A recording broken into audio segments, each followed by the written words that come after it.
Nii, mina olen Anneli ja töötan ma noortekeskuse juhatajana ning täna siin esimesel poolel teadmiste pajas arutlesime me mitteformaalse õppe üle ja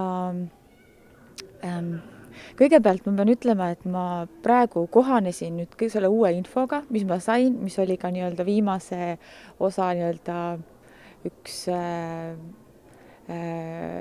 koolitaja nii-öelda poolt antud soovitus või koolitaja nii-öelda õpetus, et iga info tuleb kohandada kõigepealt endaga.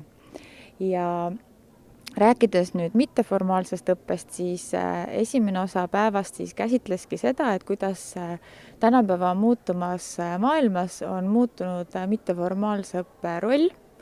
Me tähtsustame liialt seda formaalharidust ja ta on veidikene teinud meie teadmised elukaugeks, aga õppimine toimub siiski igal pool ja seda ei maksa unustada. Ja ütleme, et õppija jaoks ja tõepoolest ei ole tähtis, kus kohas see õppimine toimub. Samuti panin mõtlema see, et võtmepädevused, mis on noorsootöös ja üldpädevused, mis on riiklikus õppekavas, tegelikult me võime sinna vahele tõmmata võrdusvärgi, et me tegelikult ajame ühte asja. Ja mida ma täna siit kaasa võtan? Ma võtan kaasa